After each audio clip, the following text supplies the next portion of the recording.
what's up? It's been a minute since you heard my voice introducing the show. You are now tuned into Truth Carpet with your favorite best friend duo, LoveLoudd LLC. It is I, C, Moan, Loud, and next to me, I have Unique Love. Yeah, she better be on my same vibe. Okay, what's happening?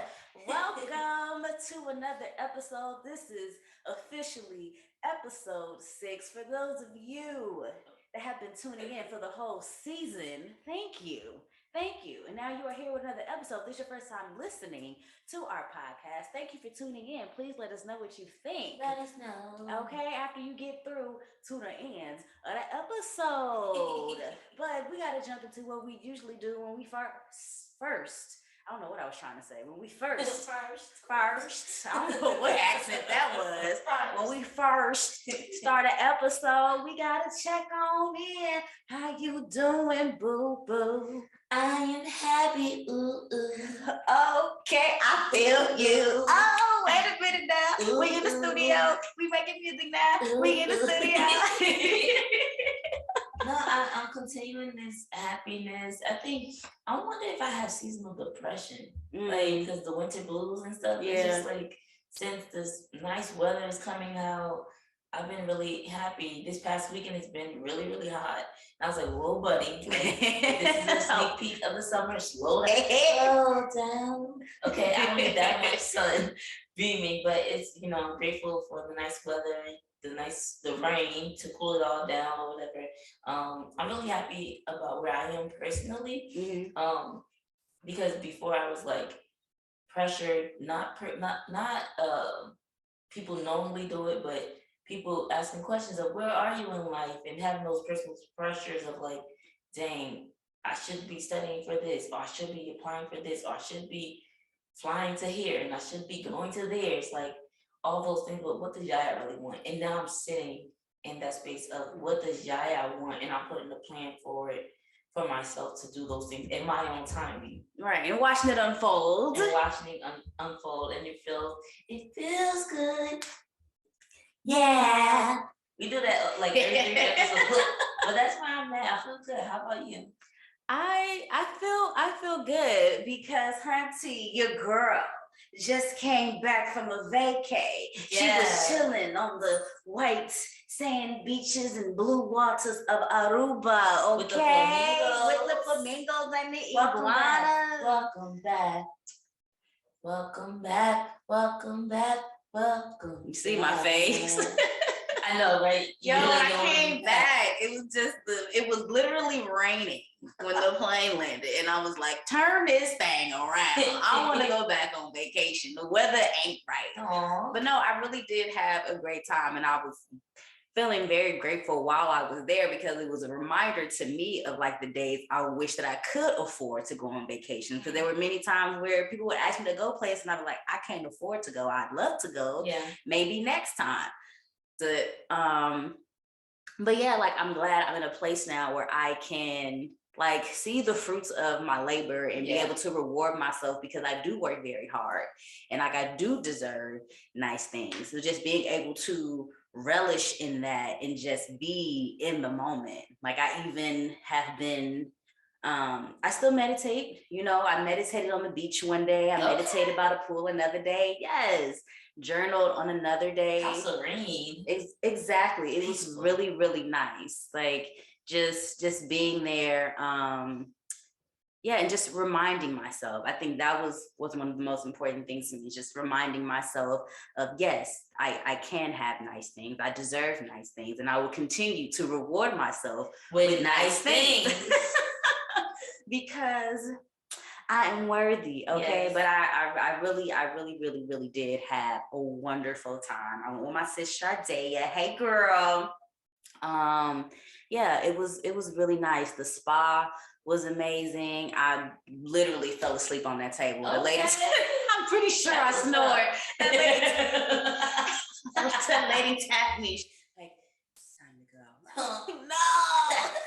Give me another 30 minutes, please. How much for another 30? But that was great. The food was amazing. The drinks were cheap. Like it was great. And cheap money wise, but I'm sure the quality. Oh no, even though the drinks were amazing, it was just happy hour every day, so the drinks were half price, so they were like $4. Okay, that's what I'm saying. It was vacation. Okay, it felt like vacation, tasted like vacation, looked like vacation. I got a lovely tan. I am vacation. Okay.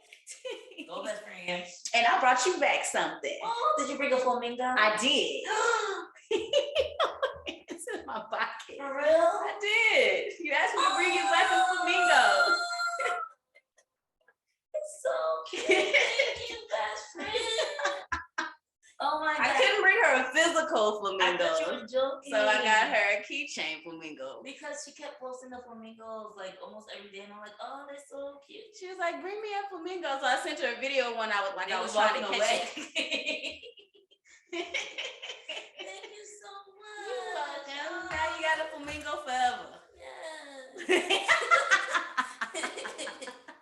But that was nice. The flamingos are like calm and peaceful. I was like, I like these flamingos. Yeah. But it was really, the trip overall was really nice. I'm already thinking about like, what's gonna be my next trip? I just want to go somewhere at least twice a year minimum. Yeah. That's my goal now. Yeah. If I go more often, amen. But at least twice a year, I want to be able to travel somewhere. Yeah, you do deserve it. You are hardworking regarding your regular job and your LoveLoudd duties and just doing all the things that you do.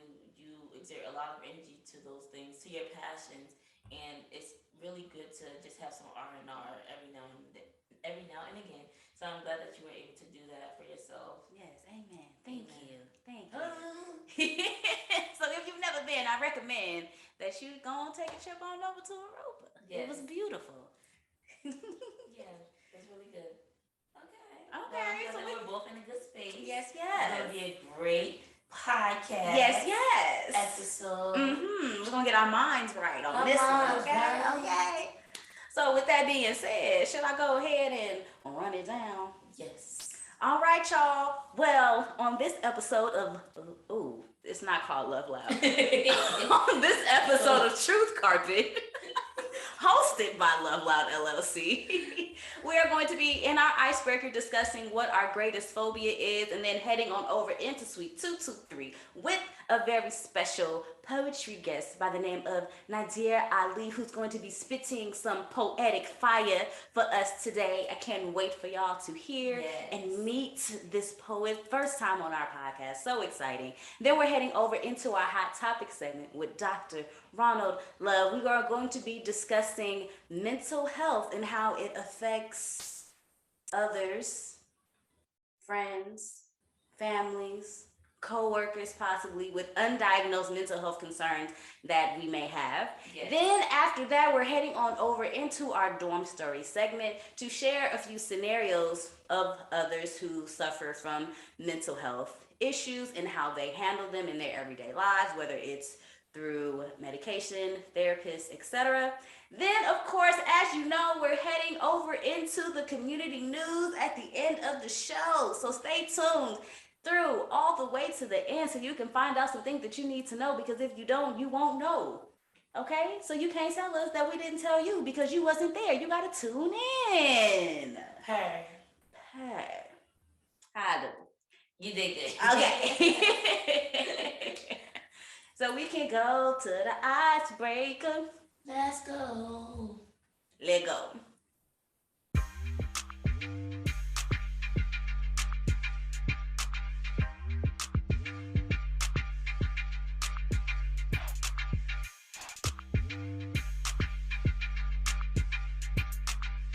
Hey y'all, we're now in our icebreaker segment with LoveLoudd. We are going to be discussing phobias today. What is our greatest phobia? This is going to be a good conversation because I've never discussed phobias. Yeah. Okay. So let's jump into it. Monie, what's your biggest phobia? One of my biggest phobias is one of them. So you got more than one. Losing my memory. Ooh. I have a fear of... Do y'all think about that? Because I never thought about that. I don't know. Of losing your thoughts. That part. I think it stems from sometimes me literally not being able to remember something. I'm like, oh Lord, I'm gonna lose my memory one day. Yeah. I try not to think like that, But it happens. I don't know if I'm gonna get older. I'm gonna get dementia. Like when I lose my memory, I won't know that I lost my memory. But I think it's scary to think that I won't be able to remember things. So it's also part of the reasons why I try to take a lot of pictures and a lot of videos, because one day it could possibly happen that I won't be able to remember certain things and certain people, and that scares me. Dang. Because I've seen it happen to people taking care of others that are losing their memory and they don't know who you are. Yeah. That's crazy. I never thought of that, but that is scary. Yeah. The fear, one of the fears of the unknowns. Mm-hmm.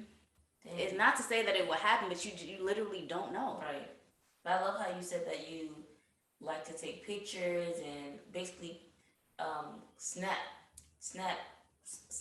because I can think of these special moments in your life so that the loved ones can remind you of things that you were passionate about or things that you loved or spark that joy that was in you when you took that image. Yeah. Wow, dang. I think I'm scared of that too. Shoot. Like even as far as when I get sick, I learned of different muscles or how important my nose is, how important my arm or my finger or like a little knuckle is in my body. So just the fear of those things not being able to work kind of creeps in. So not just the memory of it, but those like losing my sight, my hearing, like those like that. Like my biggest one is this isn't my phobia, but because you said something when I had arthritis real quick. I had arthritis real quick. I mean, what's it called? Carpal tunnel. My bad. I had arthritis real quick, but it went away. Well, I had carpal tunnel, and all I could think was, thank God that it's in my left hand. Because if it was in my right hand, this is what I draw with. Like, what if I can't draw anymore? And even though that's not my source of income, drawing, it's something that I really enjoy doing. So that's what I thought of. Like when you're saying that, I'm like, yo, those that's real. There's some things you don't think about all the time, especially when it comes to walking, talking, smelling, tasting, hearing, all those things that we're able to do every day that some people are not able to, but they still find a way to enjoy life, you know? Right. So enjoy what you have while you have it. Anything can be taken away at any moment. Right. Speaking of things being taken away, my biggest phobia is water. Big bodies of water. Like the ocean? Like the ocean. Haven't you been on a cruise before? I have. And just the idea of it is like, oh, cool, a cruise. But when we pulled up and I saw how big, it's basically like a big old building floating on the water. And I was like, how is this going to stay afloat? Am I going to last? And then it was at some point, it's like, F it, I already paid for it. If I'm going to die, I'm going to die. But I think about how when God first took away everything, it was through a fire.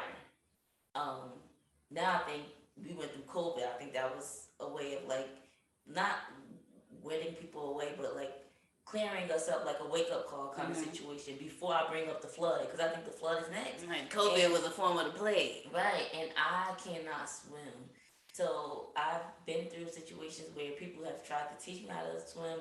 I had little tea parties under the water, which is you go to the bottom of the water, you act like you're drinking tea, you stay down as long as you can, and then you come up.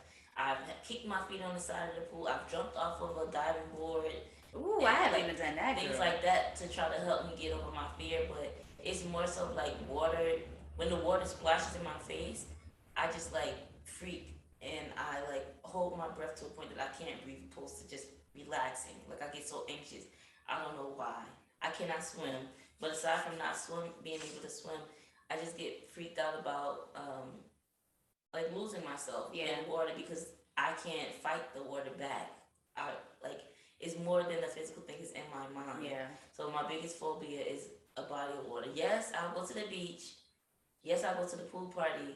But I'm the friend that's on the side, hey girl, I can't swim either. I cannot swim. I said one thing I want to do over the summer is start taking some swimming lessons. I'm not afraid to get in the water. I'm not afraid to get my hair wet. I'll get in, I somehow know how to get myself from one side of the pool to the other. I just put my arms out and kick my legs. And when I feel the wall, I'm like, all right, I made it to the other side. But I can't do a backstroke. I can't float. None of that. I don't know how to do it. someone tried to teach me long time ago, Uh-huh. and I just, and I just never did it. Speaking of phobia of water, I didn't realize how afraid I was to not have a life jacket on when I was in Aruba, and so I was on this small little rinky-dink boat. Me and Shartaya on this boat. And you know, it was a nice little cool ride. We had to go from the hotel to get to the private island that had the flamingos on it. So we're riding on the boat, and then all of a sudden, he cranked up the speed of the boat. We bounced up in the back of the boat, and we like, oh Lord, we about to die. And the way that it was bouncing, it was as if we was about to pop off the back of the boat. I'm like, I ain't got no life jacket on. My glasses flew off my face. I was like, I can't even record the experience. I'm about to lose my life here. And I looked over my left shoulder, and I'm like, oh my gosh, look at the water. The waves were so high from the boat going so fast. Splashed. A little, yes, we were getting splashed. At one point, I had a coffee in my hand. I had salt water on the lid of my coffee. I was like, the water was very, very salty. And I told Sade, I was like, look at the water. She was like, no, just keep praying. Just keep praying. Yo, I was like, he should have gave a warning of some sort before he sped up the speed of that boat. It should have been smooth riding all the way, smooth sailing all the way to that island. It was not. Aww. I need to learn how to swim. Yes, I have a phobia of falling out of small boats, going too fast. Oh my God, yeah, but the same. I'll go in the pool. I'll like look cute in the pool. I'll play a little game. But as far as like being taken away with the water, yeah, it freaks me out. Any other phobias, ma'am? Do we have enough time to share all of that? Well, we can just stick with the two and move on over to the next segment, which is Sweet 223 yes. with our poet, our new friend, our new friend, Nadir Ali.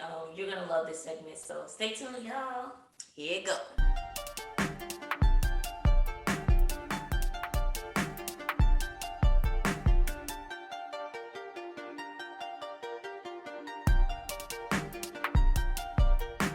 Hey y'all, welcome back to another poetry segment, Sweet 223 with LoveLoudd, and we have a special guest, Nadiir, who's the poet, who's the writer, the author, the man behind his newest book, Set Me Free. We have a pleasure of having him join us on our podcast today. He's going to be reciting a poem, Psalms 55. Take it away, Nadiir. Thank you, guys. As a poet, I feel everything so deeply. Dedicating time to the deeper than those family secrets and decomposing guilts I once buried. I condition my heart to break on command and use the combustion of its shattered debris to create magic, like a potion of my signature spell. I'm a magician, superhuman, who thrives from moment to moment, avoiding the happy ones because, like trophies, they are just there for decoration and no major triumph like battle scars. Documenting the emotion is my priority. In my mind, every second is a day, every word forms an encyclopedia, and once I replay, I develop lifeline fallacies, directing stories and people however I see fit. Omniscient of every detail, I play God when I give life to the ones whose presence deceased the mind, and get blinded at all in humbleness from praise, from relating or conveying. But all I ever really wanted to do was show the world that I never knew how to let go. To let go because I'd rather take on the guilt and bury it for keepsake and watch the flowers bloom as days go by. I am a recluse, hoarding away thoughts or words, never ceasing the moment or the leap of faith, because sometimes, ladies, I struggle with this gift from God. I'm a peacemaker for others, and this poem is a cry for help for mine. Thank you. I felt that. Oh my gosh, that was so good. Good. Man, I don't know. We want to get into the questions first, or we want to? I don't know. I'm just saying I'm late. Sometimes I struggle with this gift from God. Okay. Hold on, somebody. And you blessing others, but I'm struggling myself. Come on. Come through. Oh my God. And everybody, if y'all listen to our podcast before, I love play with words, the trophies of the good moments. Like I'm fronting. I am fronting. Describing yourself as a poet. Okay. Yes. Oh my gosh. I love it. I love that piece. All right, we gotta let you tell us about you. Yeah, tell us about you, and then we'll get into your piece. Cause that was good. Yeah, so Simone, Yaya, my name is Nadir Ali Young. I dropped the young part because my nickname is Na, so like the initials NA. So yeah, so I go by Nadir Ali as a poet. I'm 30 years old, born and raised in Philadelphia. I don't know. I'm a Sagittarius. I'm boys. I work in healthcare, but I love poetry. Yes. It was always an outlet for me as a kid, and became something of what was therapeutic to a hobby to passion. So yeah, that's what I have right now. I love it. How did you learn to write, or was this just something that you grew into? I want to say God. I feel like we all have talents. And it's just a matter of the right place, the right time to tap into those different elements. But I feel like one, it comes from God. I started writing at 15, and in high school, I want to say my junior year, my teacher, he did this assignment where we wrote a poem like our first day, and we shared the poem with the class, and then the entire year we had to write poems with that theme. Okay. So I think that was like the preface into the journey of journaling and writing overall, and it just something that I just gravitated towards. Okay. Yes, gravitating. I love that you said it was a gift from God, because even if your teachers gave you that assignment to do that, that was something that was naturally given to you. So some people may have struggled with it, or it's just not their taste, but you found an art in that, and you found your outlet, something that I'm sure has helped you through different situations and help you to navigate through life. So that's really amazing. I love that you said that God taught you that. Thank you. Thank you. You're welcome.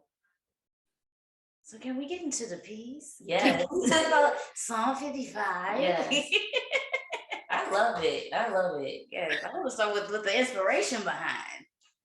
Honestly, I mean, I'm a God-fearing man. So here's my background. I grew up in Islam. Okay. But reading the Quran and reading the Hadiths and seeing how family members and just people, how they move in the religion, is like you're a hypocrite. And I mean, we don't speak on it, but as people, like, we grow up in dogma. Our grandparents taught our parents one way, our parents taught us to do something one way, and then it's just a cycle. And I just strayed away from it. So I found comfort in Christianity. It spoke to my spirit.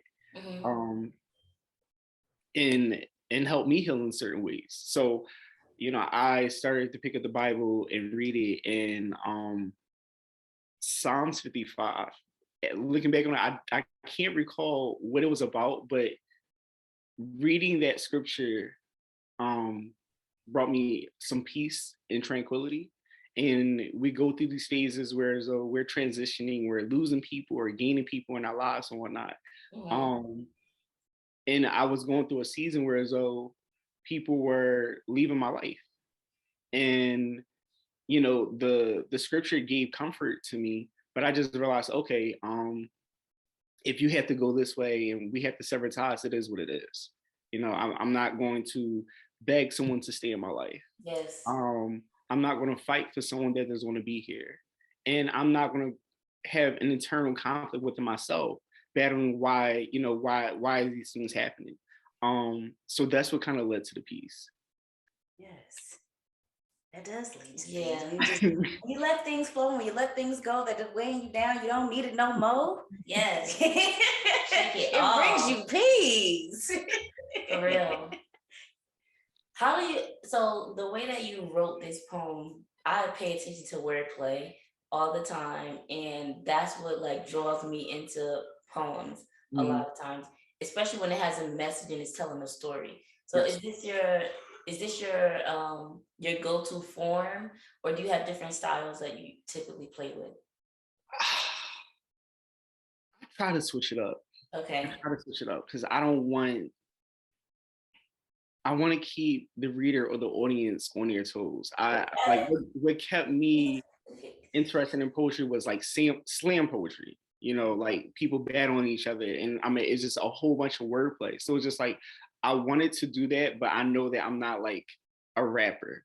Okay. So it's just like, okay, I know that I'm more skilled with just writing.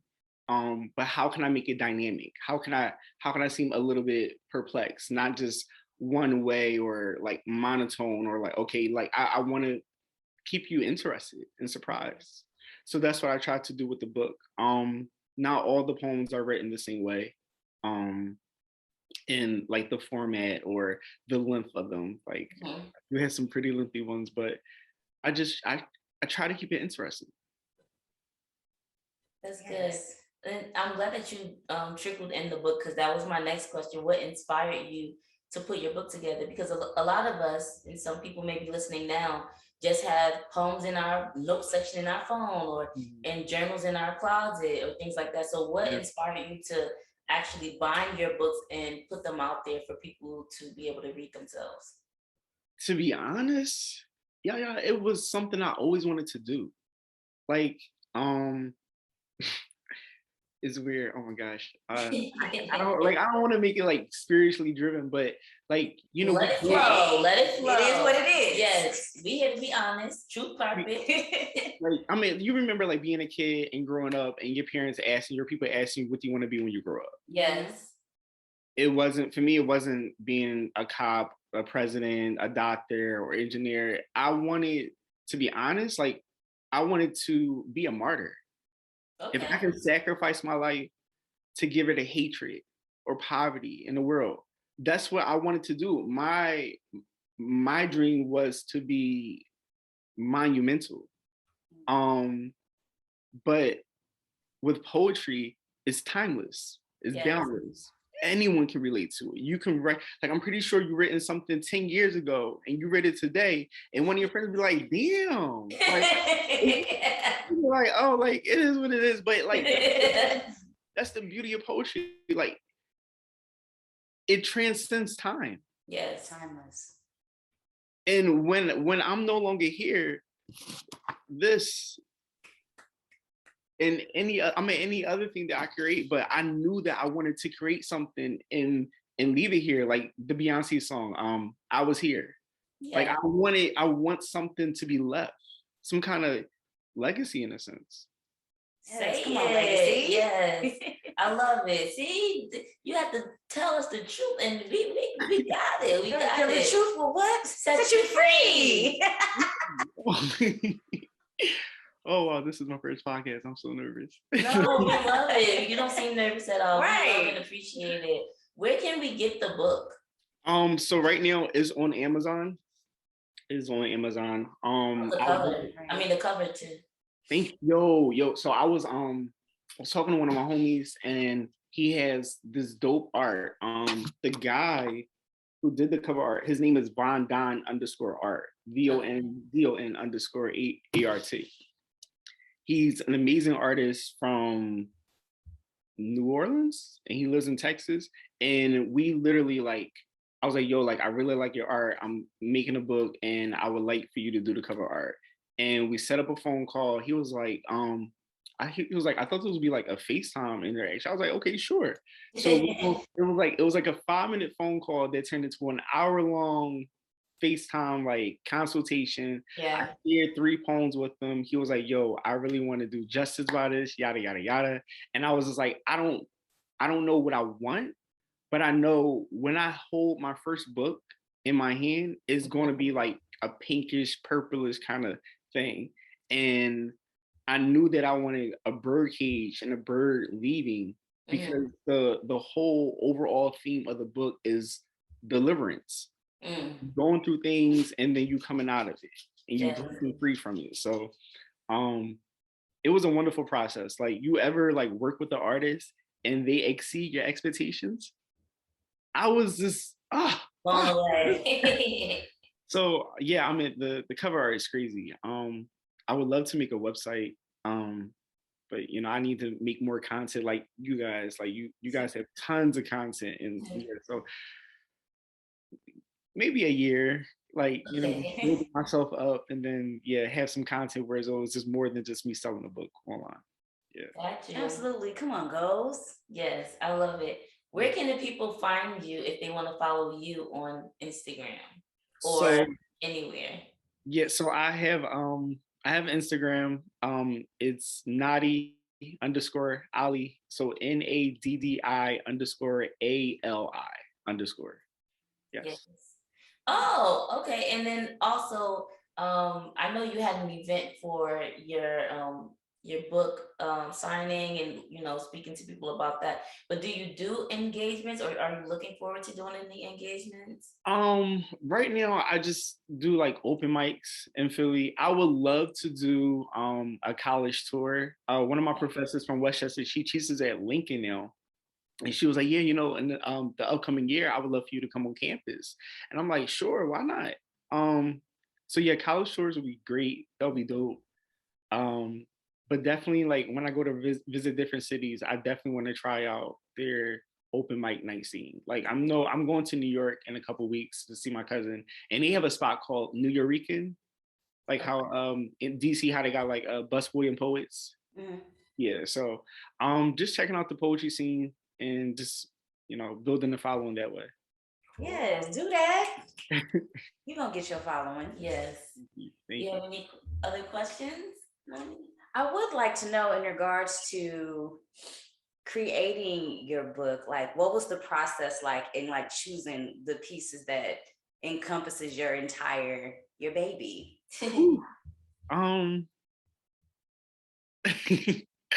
Going back to what you guys said about like having, you know, being a poet and a writer, like we have all these notes in our phones or like paper notepads and stuff like that. This took about a decade. You know, just figuring out what pieces really resonate with me.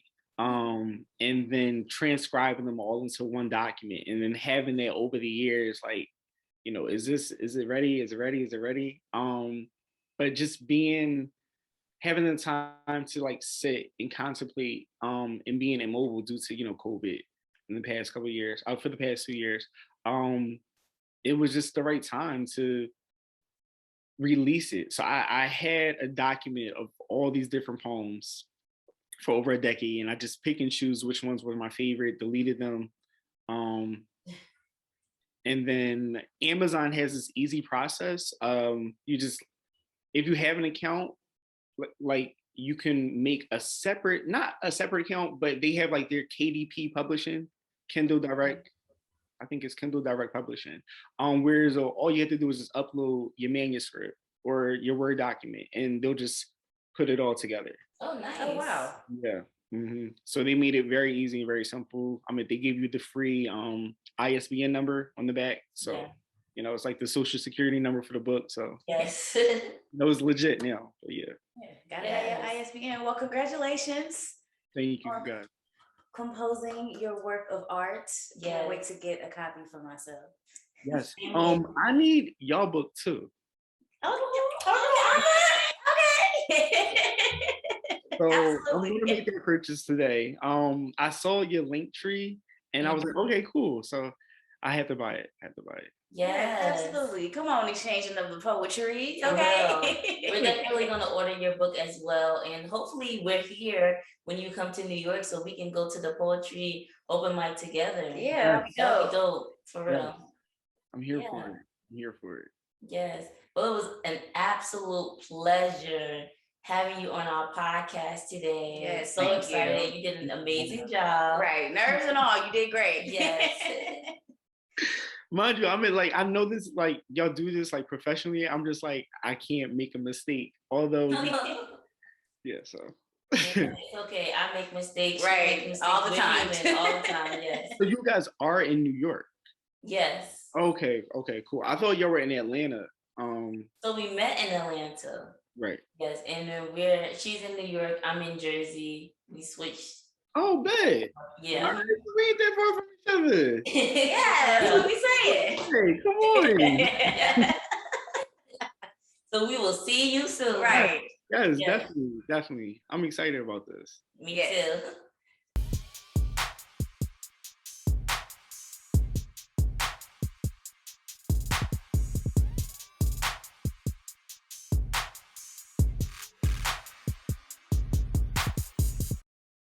Hey y'all, welcome back to another episode. We are in our I was about to say podcast, but we are in our cafeteria segment with a special guest who's gonna be sipping some tea with us today. This is a special episode for me because I have two of my best friends here. My first best friend, who is Dr. Ronald Love, joining us on this podcast. Dr. Love is with us. Yes, and if you're wondering, yes, we are related. That's my son, y'all. That's my son. That's my cousin. Ronald, welcome to our podcast. Ron, how are you feeling? Hey, y'all. I'm feeling good. I'm feeling great. I'm ready to talk about some good things that's going on that we should be talking about in our communities. How are you all? Amen to that. I'm doing good. I'm doing all right. I can't complain. I'm here. I'm blessed. Amen. Yeah. And I forgot to mention too that this is another special episode because we have another CAU Panther here with us. Come on now. Right. We keep reeling them in. Just reeling them in. Okay. I mean, if CAU exudes greatness, finding ways of making them. Yes. Exactly. Find a way to make one. Ronald also attended Columbia, and you know, he's that dude, he's that guy. That was a good intro, right? Today, our topic is about mental health. Ronald is a doctor of psychology, and we're going to be talking about undiagnosed concerns that impact our relationships today. This topic came up because we were spending all together during Thanksgiving and just talking about, you know, things that bothered us basically during childhood that went undiagnosed, or our parents, you know, may have not paid attention to it, and it's impacting our relationships. So here we are, some months after Thanksgiving, finally recording this podcast and getting it started. So before we jump into it, Ron, is there anything that I missed that you want the people to know about who you are? You pretty much hit it spot on. I am a doctor of psychology. I currently work with children and adolescents in Washington, D.C. and Maryland. And I'm also one half of the host of a mental health podcast called Unpacked and Detangled. Period. Yes. So yeah, as you mentioned, we're going to talk about these things that go undiagnosed or unnoticed, I should say. Yeah, unnoticed is a good word too. So let's just kick it off with the first question. What are some common mental health concerns that go undiagnosed? I want to focus specifically on the Black and Brown communities, right? Okay. So within those communities, mental health has been we have this stigma around mental health growing up or just years in our community. So a lot of things that we go through are undiagnosed or unnoticed. For example, depression in our communities, depression, especially with the older part of our communities, they may look at depression as feeling the blues, right? So like, you're not really thinking that you're depressed, you're just down, you'll hop out of this, right? Or anxiety is just, you know, I'm feeling nervous about something, and you know, it'll bounce back from this.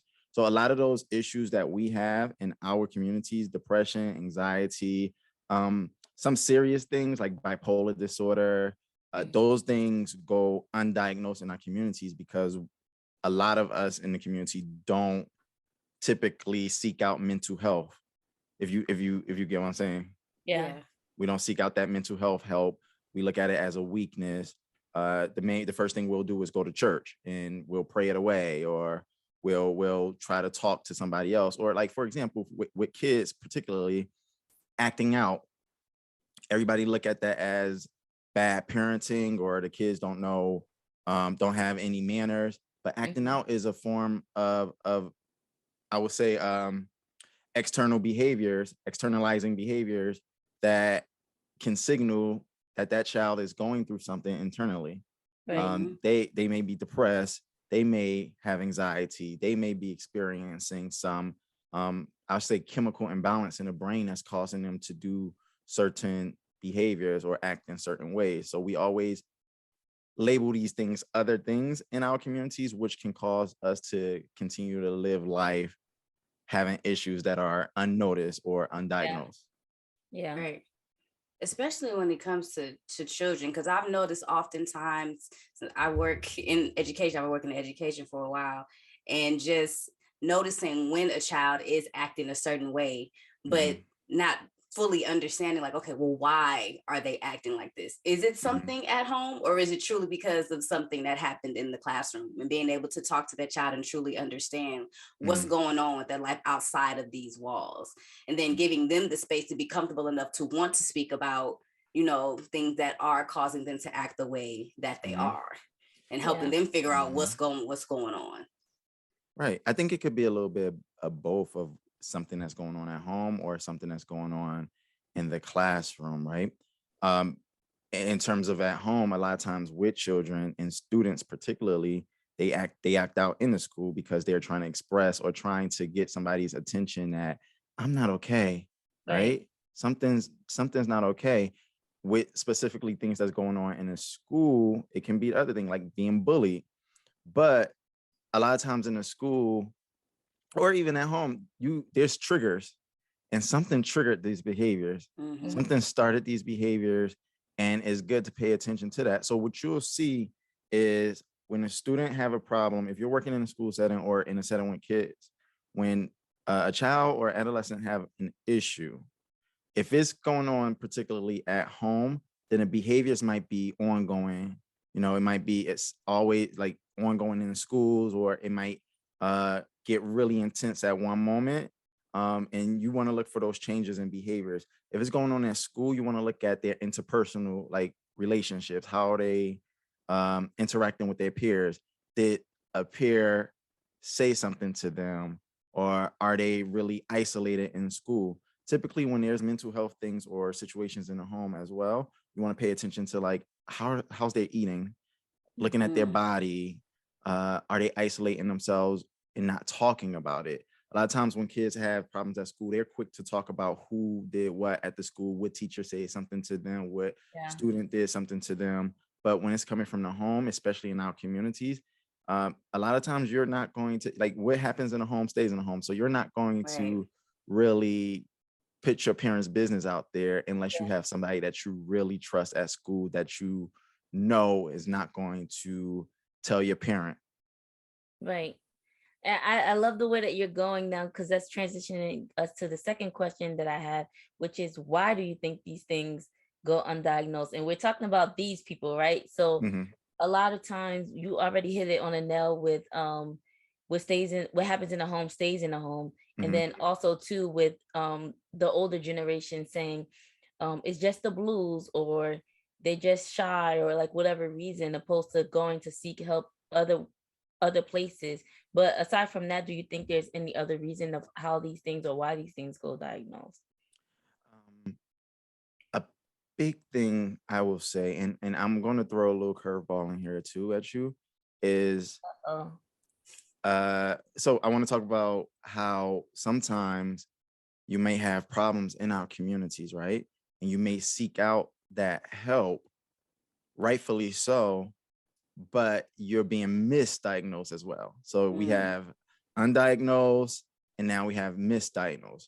Undiagnosed is like maybe you're not seeking the problem help for that problem, and you're going other ways, right? But now an added layer is you may have sought out problems for attention, maybe, and because you're going to somebody who's not trained in your diverse background, you are getting misdiagnosed.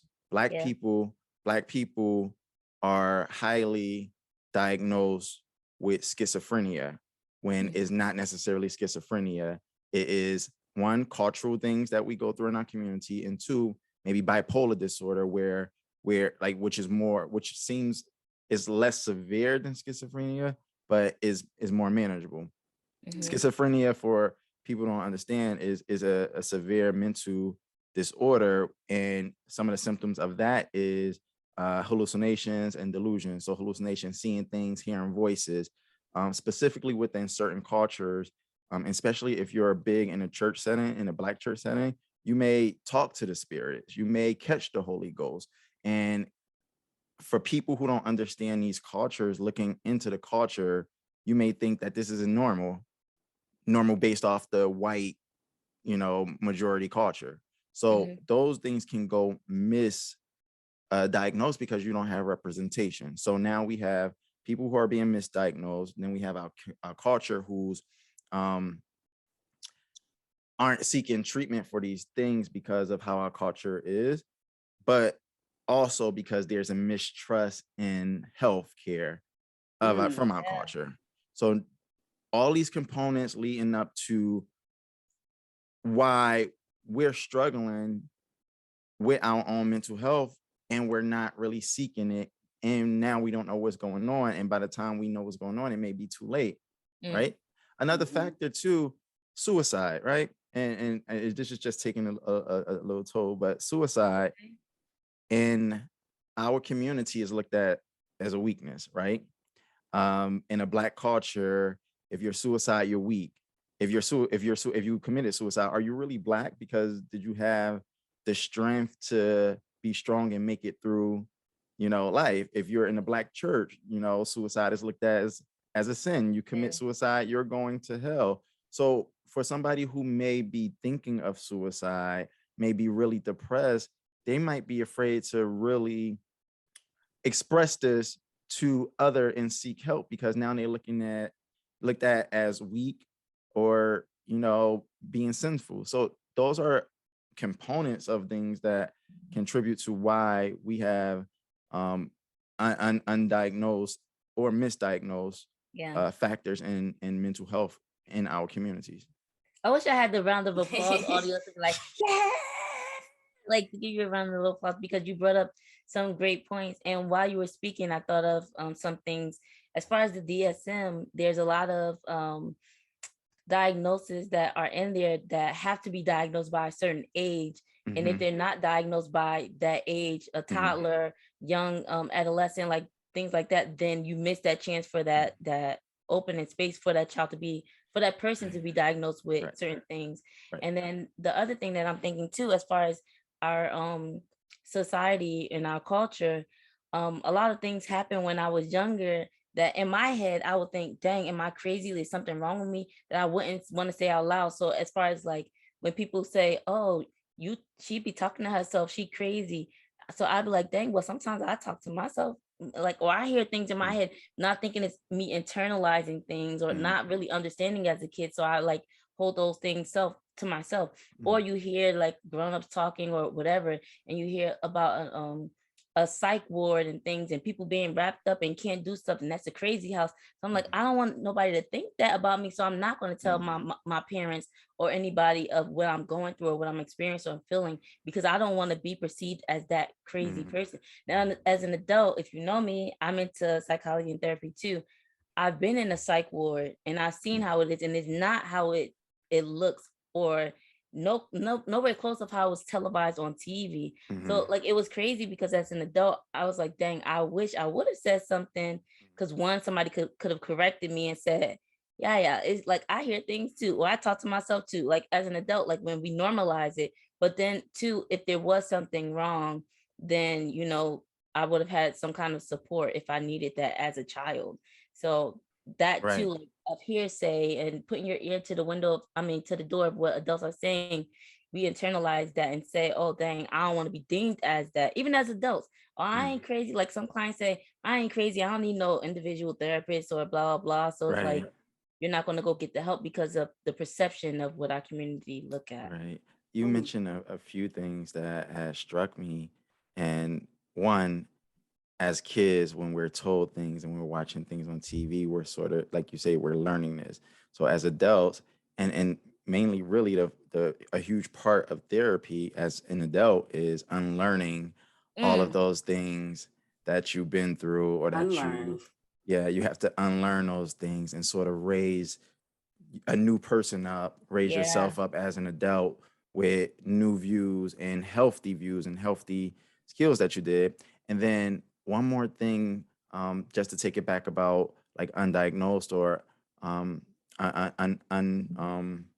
or not noticed, unnoticed things is when you say things you went through in your childhood, Mhm.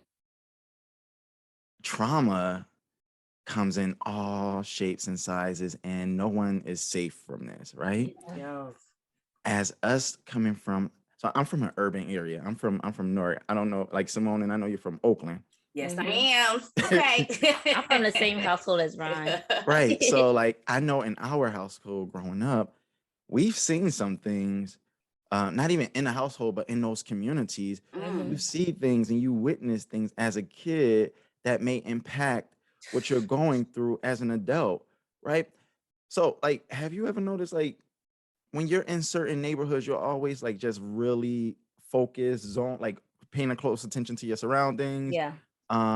You may avoid certain things, certain areas.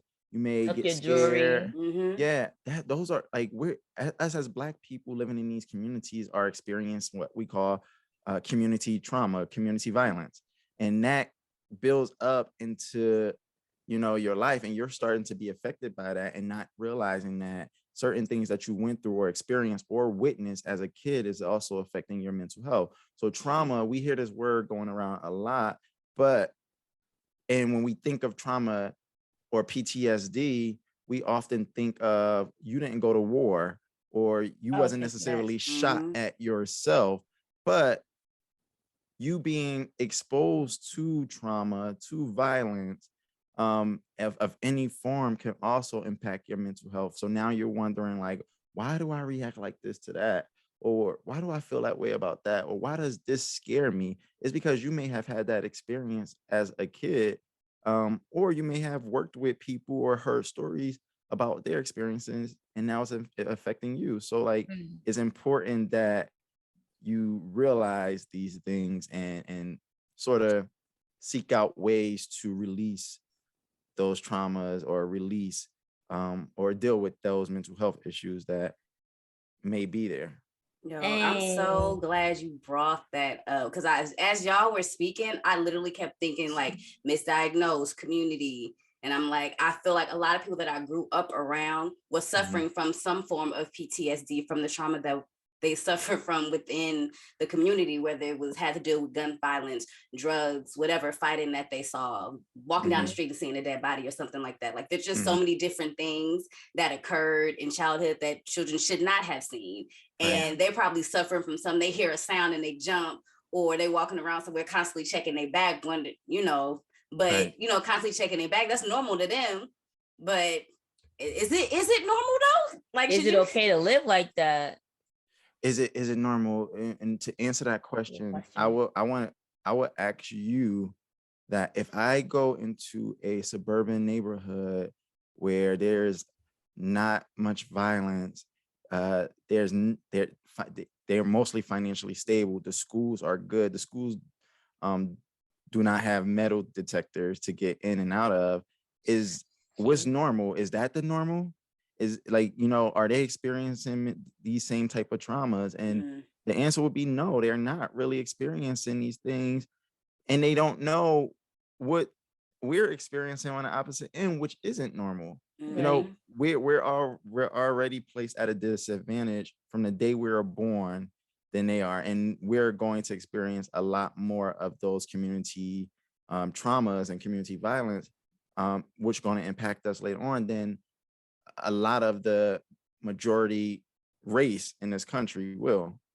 I have white friends I have, white friends who sometimes don't understand why I'll say, oh, you need to not let people, like, why are you letting people in your house to fix stuff while you're not there? Like, that I don't trust that, because like Yeah. my white friend trusted 100%. He's like, oh, it's nothing. What do you mean?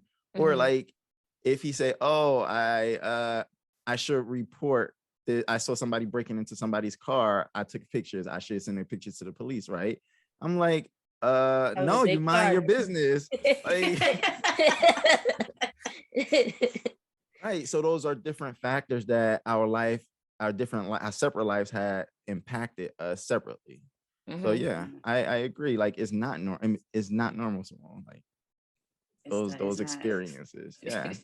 Oh, that's just so sad. Like just as a kid, you were probably like 13, walking in school, getting your book bag checked in the metal detector, and it's just your keys, like just like all of that is just flashing in my head, just the memory, or like having that drunk or that person that was on the block that was always on drugs, and we thinking that's the funny person, but as an adult, you like, oh, like we thought this was the cool person on the block, but he really was going through some stuff. So like a lot of those things just are popping in my head now, but every so often they pop in my head through life too. It's like as a kid, we were really going through some stuff and not knowing it. Mhm. And it really does have an impact on your socialization as an adult and you as a person.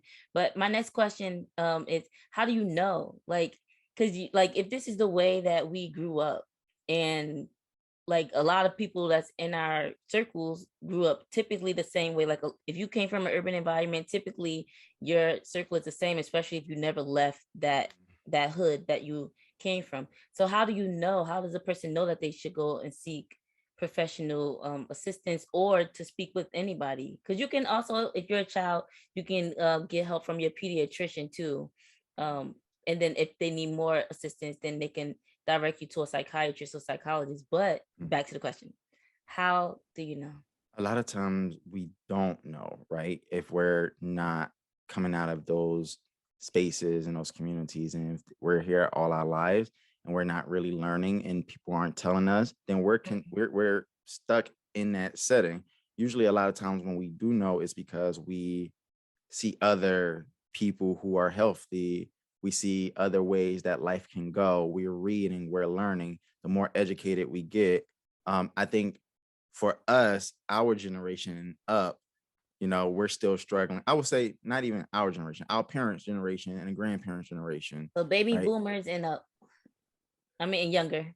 Yeah. So so like though they are the ones that's like really selfish right now for getting in therapy, right? I don't care how many times I will tell like my mom or somebody of her age, like, oh, you should go to therapy. They're not like they're not going to do it. I even found a bunch of therapists for my mom to go to, and she has yet to, and this was years ago, yet to contact any of them, That's right? me and my dad. Right. But our generation are better with that. We're starting to get into it. The younger generation are becoming more aware of their mental health.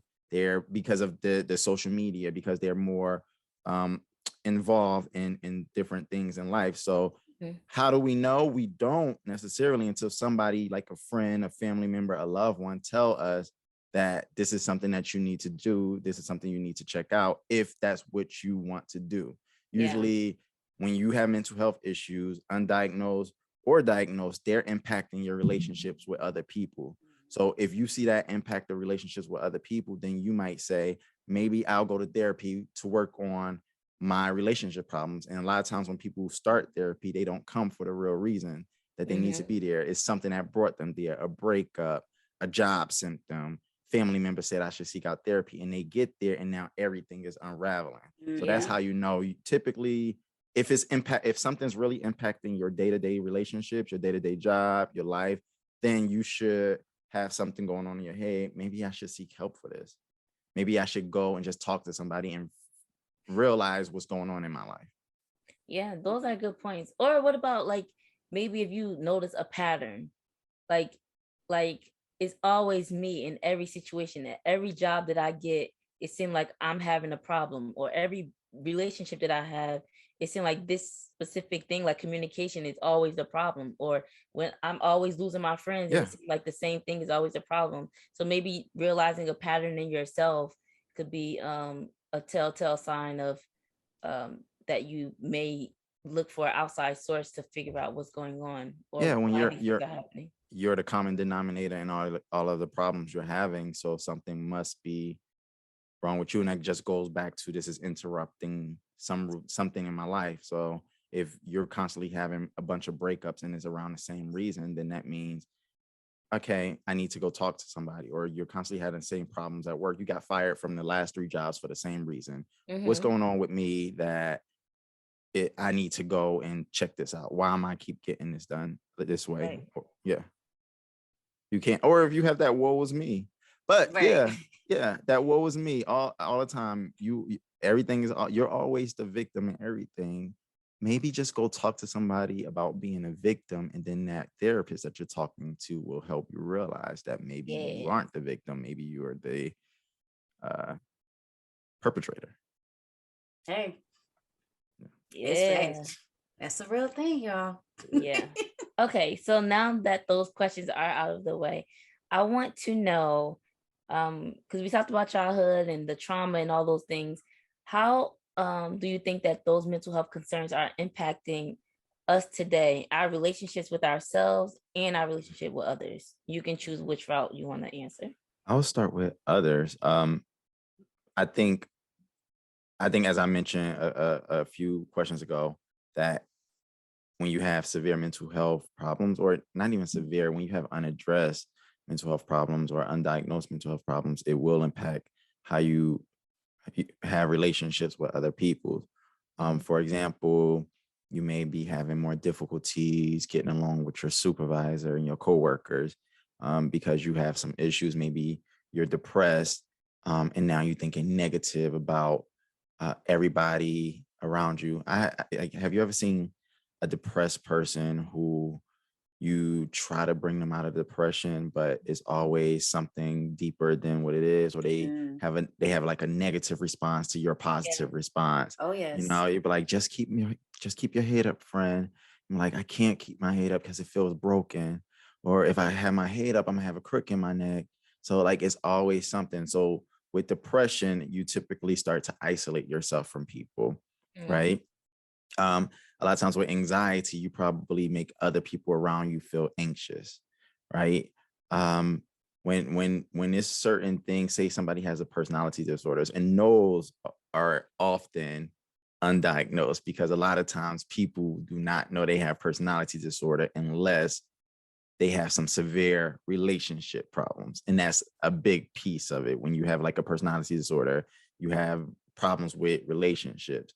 So for those type of people make you just feel it in your body for some reason. Like you can't put a pin on it. You're like, something's wrong with this person, but you feel it in your body that they could be manipulative, or really trying to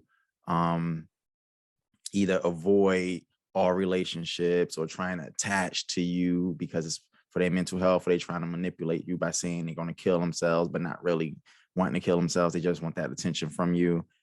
So these are problems that, as a person, this is how you will probably recognize somebody with these issues, because it's impacting their relationships with you or their relationships with others.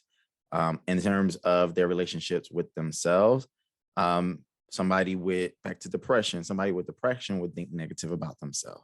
Is always negativity about themselves, their future, their achievements.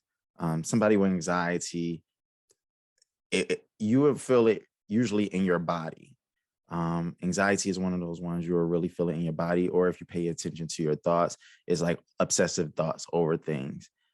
For example, if you have social anxiety and that's undiagnosed, and you didn't know you had social anxiety until now you're starting one of your big jobs and it's time for you to give presentation, all of a sudden these things starting to trigger, where it's performance anxiety, which is a form of social anxiety, but you're starting to have these butterflies in your stomach, and now you're avoiding every chance you can when it comes to you speaking in large crowds, or presenting something that maybe used on a big scale. So you're having these things, you're feeling it, you're thinking it, you're having irrational thoughts like I'm going to fail, I'm going to shit my pants while I'm speaking, stuff like that. Those are things that you will notice. So for yourself, pay attention to your reactions, your body, and then if they become severe or continuous, then you want to be able to say, okay, something's actually wrong with me.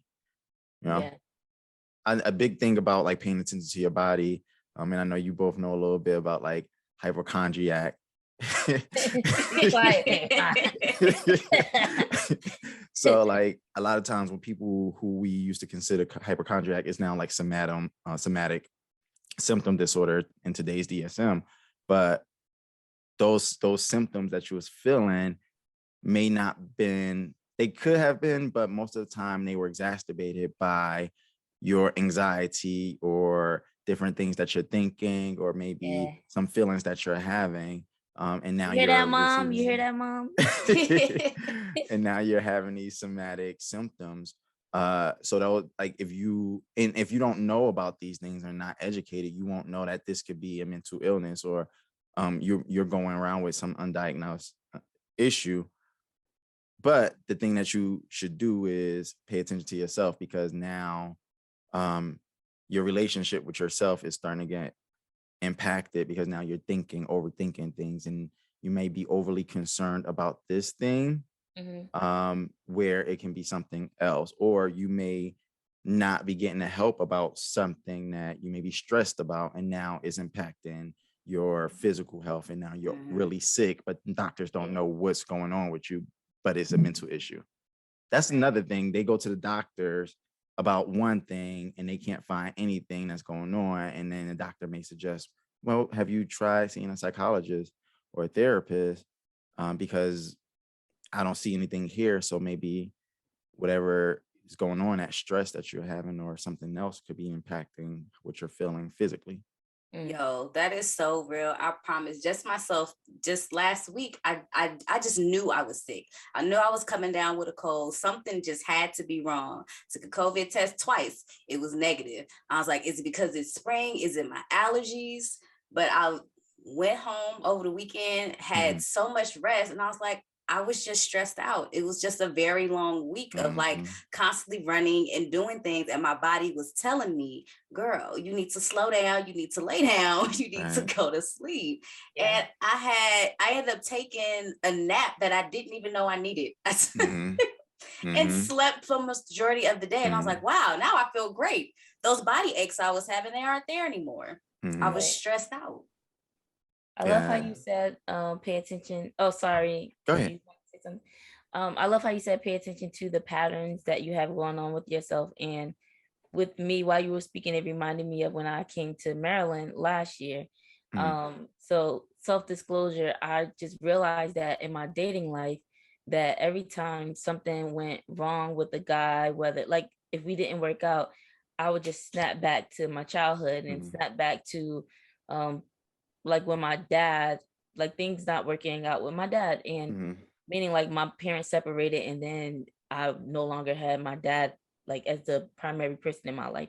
And it would just like always go back to like, my dad was the first guy who ghosted me. My dad was the first guy relationship that didn't work out.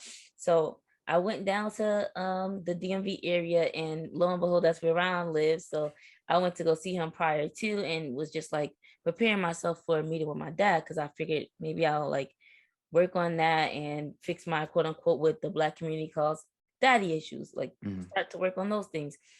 And it wasn't until Ronald pointed it out to me that I realized that the people that I love and have close to me, I tend to run away from. But the people that like I don't really care for, I tend to try to pull and reel them in. And I guess that like from a child, I learned that. And after Ron said that, I started to pay attention to it. So like me and Simone, we're best friends, but we argue too. And I love to, whenever we get into an argument, I love to hang up with Simone, or I love to leave the apartment and just get away from her because I don't want to deal with it. But Simone likes to reel it in. And it's important to have healthy conversations too, and to notice those patterns with yourself. So now, like, I'm working on it in therapy myself, and just speaking with my therapist about like the arguments that I had with Simone and my relationship with my dad, and the argument that, not, I wouldn't say argument, but like a disagreement that I had with someone that else in my life. um it was a proud moment to see my flip from last year to this year, of how, even though it's uncomfortable with talking to these people who I call close in my life now, I feel so much better afterwards. So it is important, what I'm saying too is to pay attention to the patterns that you have, to not be afraid to address them or to tackle them. And it also may take time, because I'm talking about little Yaya versus adult, like teenage and pre Yaya to 30-year-old Yaya, the changes that I made. But it Yeah. took also for some strength in me and not being afraid, or being afraid but just still going for it. But also, which is the next question of having that support in your life. So um if you notice somebody in your life that has some stuff going on, what would you advise? Like, how do you suggest somebody who you love and care about to seek mental health? Right. That's really a good and tricky question, because we walk thin lines with people sometimes where we don't want to say anything that will ruin a relationship, right? Yes. But then on the other end, if somebody is really suffering and is impacting our relationships with them, we'll be quick to say, forget it. Like, I'm just going to pull away from this relationship and give you the space, not understanding that they may be going through things. So I won't say there's a right and wrong way to be there for somebody or help them. I would just say, one, you want to just try to keep an open mind. Mhm. Sort of sometimes if you know that they're going through something, take yourself out of it. So if they say anything that may be hurtful to you while you're trying to help them, then take that out of it. I know it's going to hurt a little bit, but don't hold it against them, because, you know, mental illness is serious, and sometimes it impacts, you know, like what we say to other people when they're trying to come at us about certain things. I think Yeah. about in the last season of Euphoria, when Zendaya, her character Rue, had a addiction, and addiction is a mental illness as well. She was addicted to drugs, and her friends intervened. Most of her friends was trying to help her out. Her parent and her sister on this episode was trying to help her out. And Rue went and told everybody off. She aired some secrets. She ruined a lot of or potentially ruined a lot of relationships. But then when she got sober, she had to go back and apologize, because she didn't mean those things. It was that mental illness that was, coming out and talking to her. So, like, as a friend, if you know somebody has a mental illness, you have to be prepared that it may backfire on you, but you can't hold it against the mental illness, right? So I would say just be there and talk to them. And as you continue to talk to them, always suggesting that they talk to somebody else who may be objective outside of your opinion, somebody who is trained and who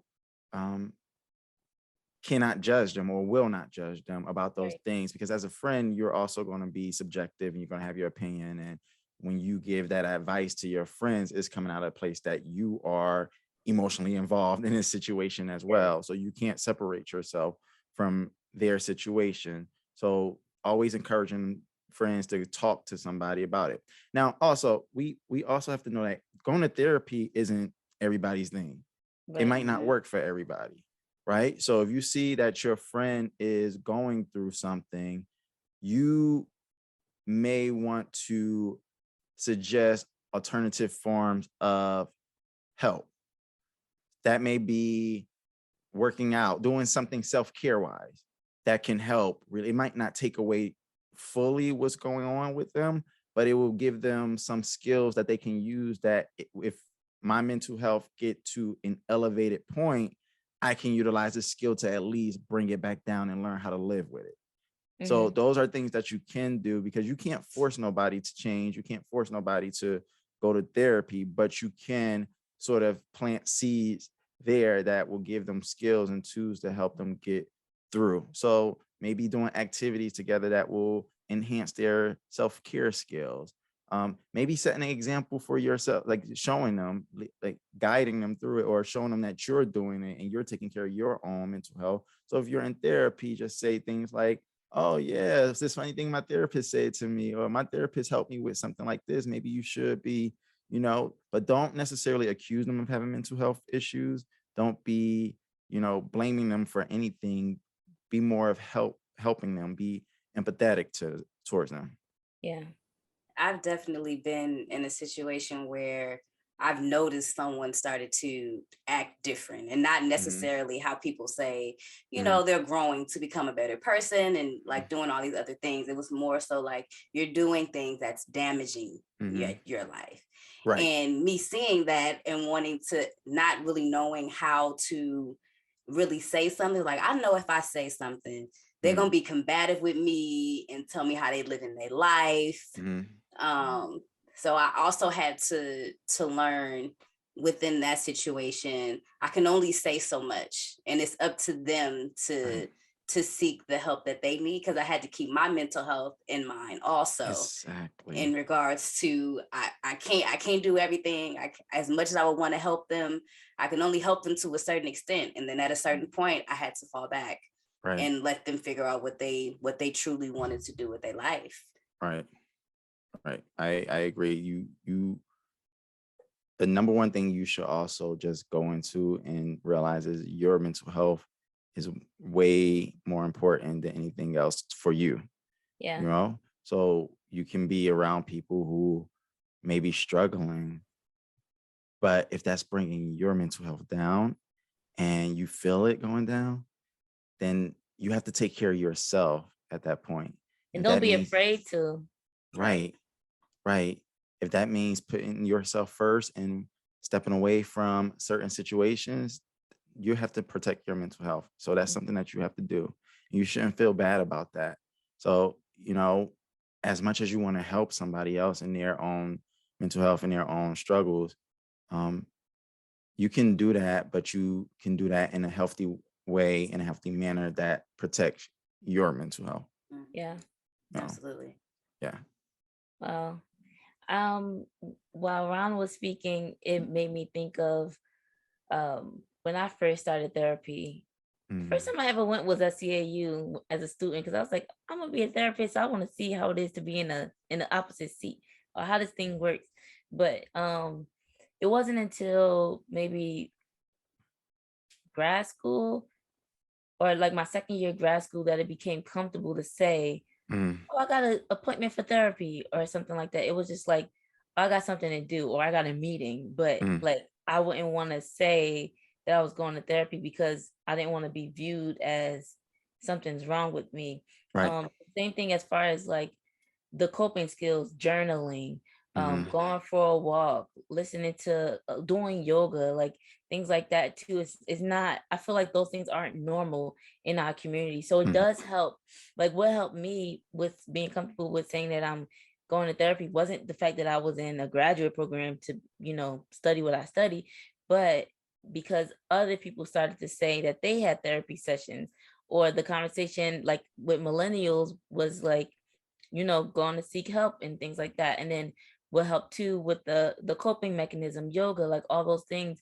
I will give credit to the people that's in my life and social media too, with seeing people do yoga, seeing people journaling, finding out that we don't just listen to R&B and rap, but we listen to jazz too to calm our mind, or going for runs and all these other different things, or that art, drawing and coloring and all those things are a form of therapy, like whatever your release is, going for a skate, all those things too. So like when you said just saying, oh, my therapist to your friend, or I do this and it's helped, like Simone will send me a screenshot of I'm on my 55th meditation, I'm on a streak kind of thing, like that will like she doesn't know, but like that's something that I like aspire to do. So it's kind of like reinforcing that for me and let me remember, oh, meditation is a form of coping that can help bring down your anxiety. Or like she knows I've been struggling with going to sleep lately because I want to play on TikTok and do all these things, and I have FOMO.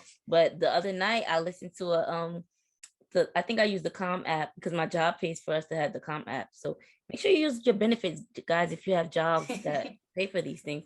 I use the Calm app to help me go to sleep. So these things do work. And I've had some clients of my own. I was like, because you, Ron, you were on a Clubhouse in a therapy group with people, and someone in that group mentioned Insight Timer.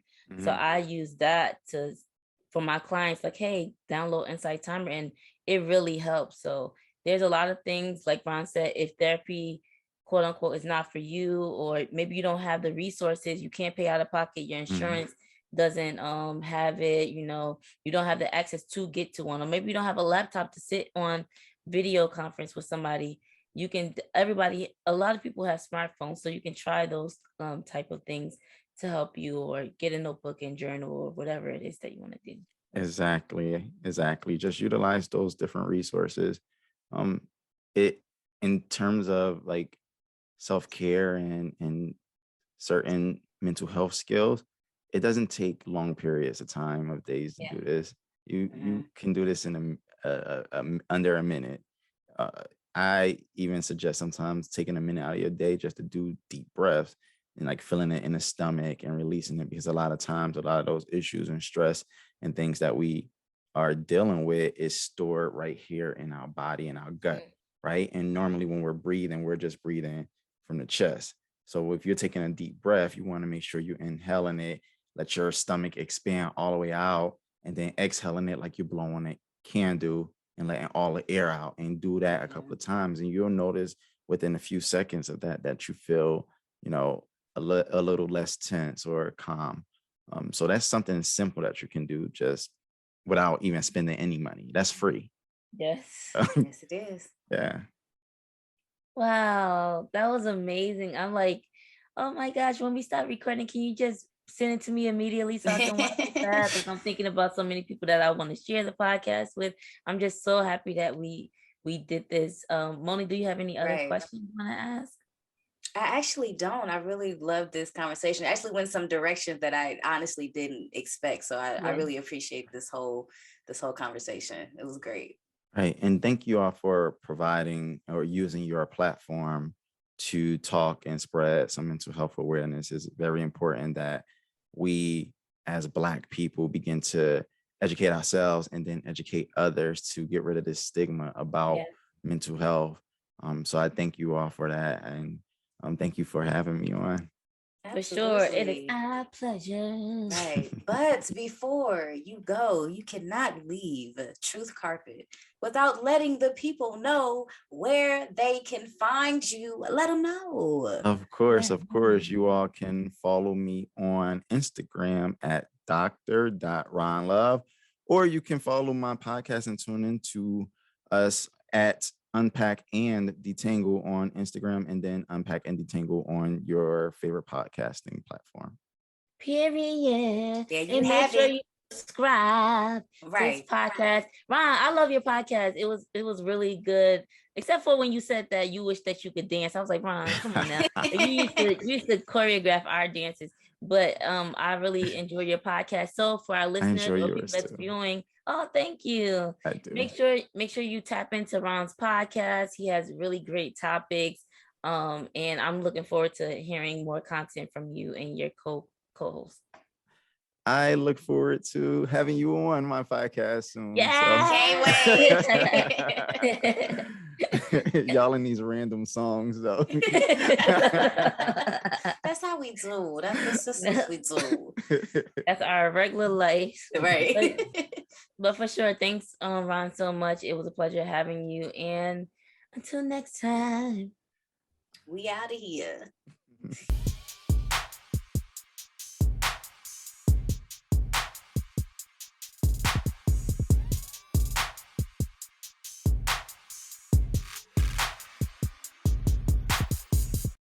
Here we go, yo. Here we go, yo.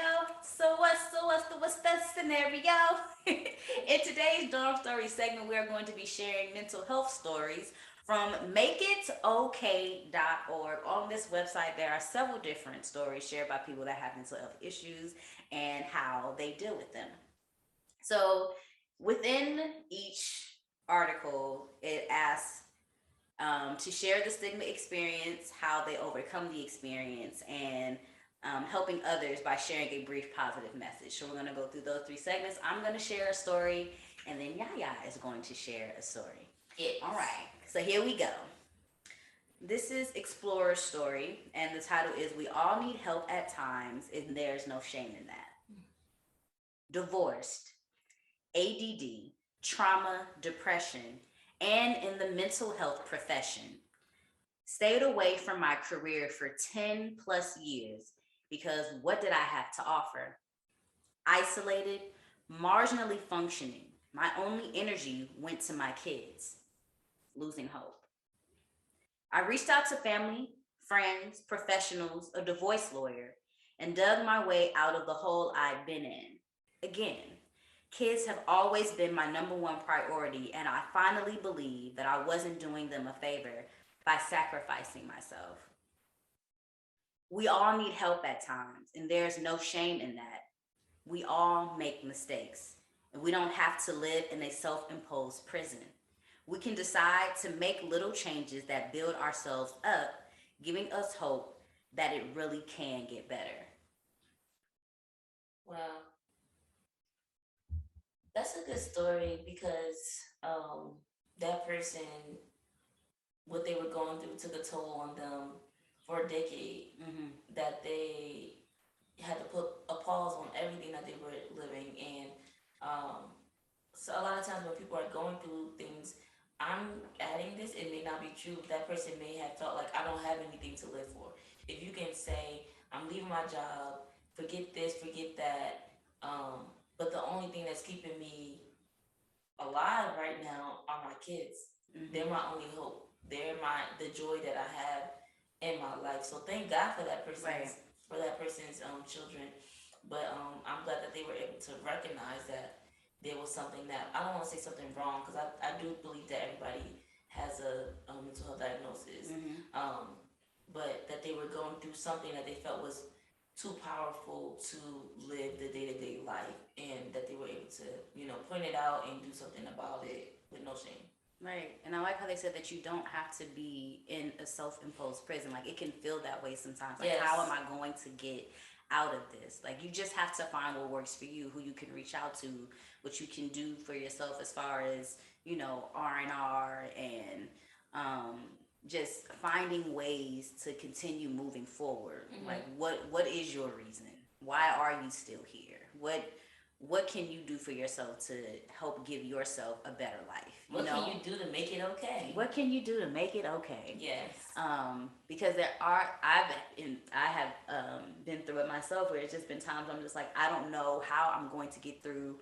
I don't know what next step I should take. And it's okay to not know what to do. Yeah. You have to take time to figure that out. And then, you can't rush that process either. Like, okay, you figured out, let me try to see if this will work for me.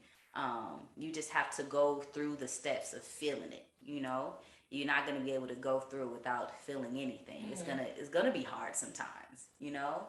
And feeling it is hard too. Yeah. But it also, for me personally, can't speak for everyone, it helped me make it myself stronger for the next time. Yeah. Because a lot of times I felt like I was rushing from A to B to C to D to E, using those next letters or next people in my life as my healing process. But then I never learned how to cope or deal with it. So, wow. But everybody has their own medication, so to speak, of how to heal from a different process. But the first thing is learning it, accepting it, and making that situation okay for yourself, and finding your healing process. You want to read the next one? Yes. This is Sarah's story. Family thinks I will just snap out of depression and anxiety, and does not feel I should be on medication, especially not forever.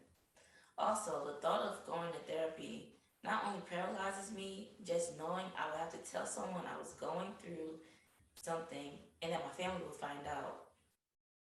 But mental health is a hush-hush in my family. It's almost taboo. I work in mental health, I experience mental health, and I see my family share some of those experiences. My mission is to educate as many people as I can in order to reduce the stigma and allow others to come forward and not feel weird or ashamed of having to deal with mental health issues. I also just decided that the medications help, that my doctor would not put me on these meds if they were harmful to me, and that it is something that I need for me. Getting the help you need is nothing to be ashamed of. Everyone is always going to have their opinion, whether you make a decision based on their needs or your needs. So why not do what you need to do in order to live the best life you can? Yeah. Sarah.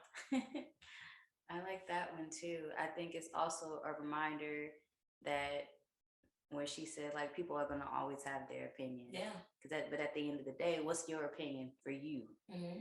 You know, there's also a reminder that you can go to all these sources and ask for help, and everybody's gonna tell you something just a little different. It might be similar, but everybody's gonna tell you something different, and you have to take what resonates, but then you also have to make the decision on your own in regards to what worked best for you. Yeah. Because it's not going to be the same for every situation or for everybody, and people can only go based off their own experiences, and maybe stories that they know of, and you can probably try to implement this into your life, but you have to decide for yourself. Right. Because always you can lead a horse to water, but you can't make him drink. Amen.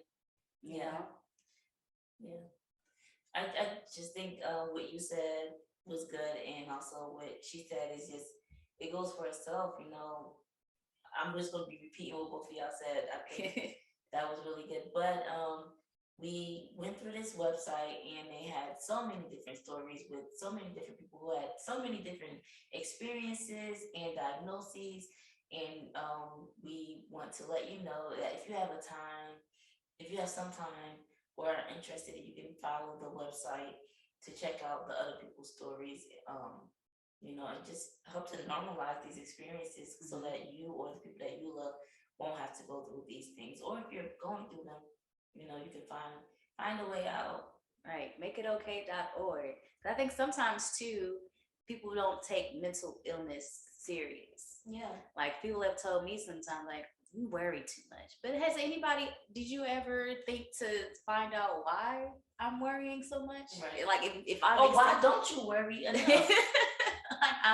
if my worrying has been excessive, like no one ever thought to ask, like, okay, I know you're worrying, but it seems it's a bit much. Yeah. We should sit down and talk about this. Or you've been a little more down than usual. What's going on? Let's talk about this. Or let's find somebody for you to talk to. But the two keys is the hush hush and our community. Yeah. Like, this was a norm in the other people's community, but not ours. Right. So now it's starting to trickle over with us as millennials taking over and saying that it is okay. Like even now, like how Ronald said, we're talking to his parent and me talking to certain people in my life too. Like my dad, I try to convince too, is like, that wasn't okay for their generation.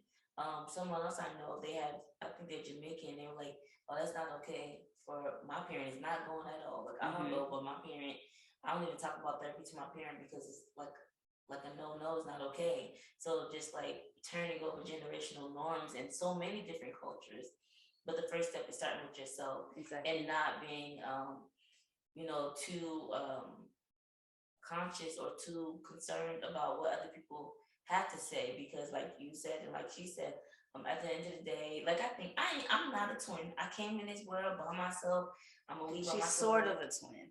I mean, yeah. But like, we don't know who's gonna die at what age and what's gonna happen or whatever. So those people that we care so much about their opinions, at the end of the day, I'm sleeping by myself, I'm dying by myself, I'm going through these things by myself. Whether you have a partner or not, you're still like, your breath is your own breath. You have to make your own life decisions. Yep, absolutely. Yeah. Do it for you. Do it. Mm-hmm. Do it, do it, do it, do it. You know we're rocking to it, Do it, do it, do it. Ah. And that is it for this segment. Yes, it is. Ooh, we going to the community news. Bye-bye. It's time for announcements. It's time for announcements. It's time for announcements. It's time for announcements. Y'all gotta watch the video. We Yes, fooling. yes. Oh, and you can watch it on Spotify or YouTube. Yes. I was enjoying watching last episode on Spotify. I was like, okay, come through. Because the first time it was just like a little video, but now you can watch it On your TV, on your TV, on your computer, your laptop, or you got a Mac, Windows. Your phone. I was watching on my phone at work. Yes. That was so cool. But let's get into our announcement. So first of all, we want to thank Nadir Ali for being our poet on Sweet 223. Yes, yes, This yes. episode, this is his first time being on a podcast. His first time reciting poetry on a podcast. So he's an amazing person. It was really nice to meet him during this episode. So thank you, Nadir, for stopping by Sweet 223. You did a great job. Yeah, you doing a great job. Ooh. You doing a great job. Yeah. A great job. You doing a great job. Our second announcement, shout out goes to Dr. Ronald Love. Dr. Love. Thank you for coming on our podcast for our CAF segment, talking about mental health.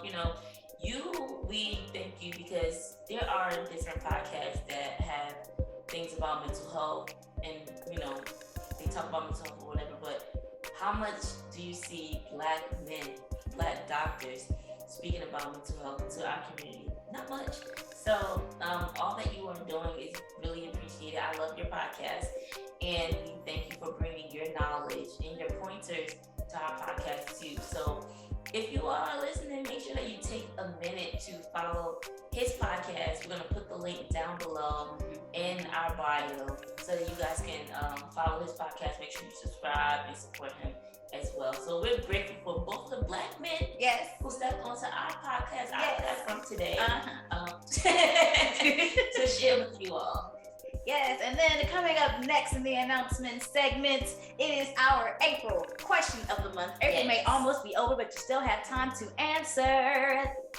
What was your go-to dance move in high school or college? And if you haven't already, you need to head on over to our YouTube channel and watch our video. So you can find out what our go-to dance moves were. I ain't gonna show you nothing because you gotta go watch the video. Even though my shoulders, they want to move right now. Hey. Yes. Answer the question of the month. Is National Poetry Month. What are we giving away? Are we giving away a poetry book?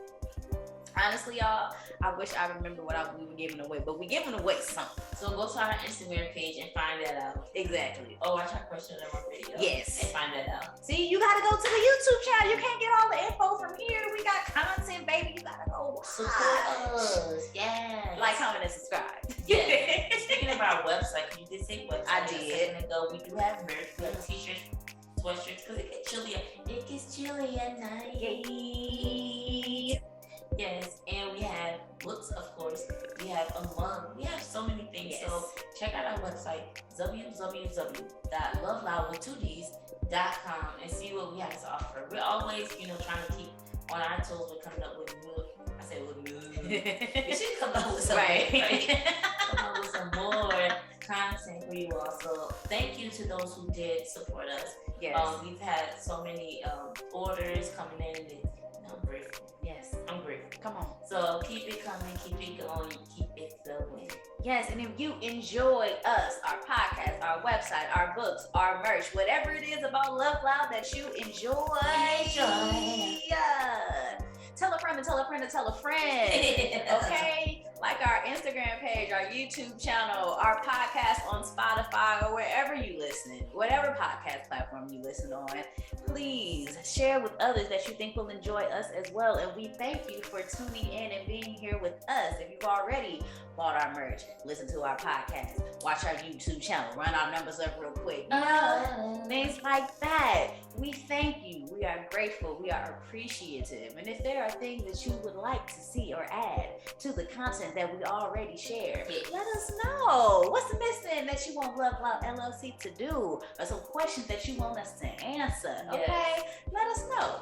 And let us know if you hear about any pop-up shops or any open mic events. We would love to do those.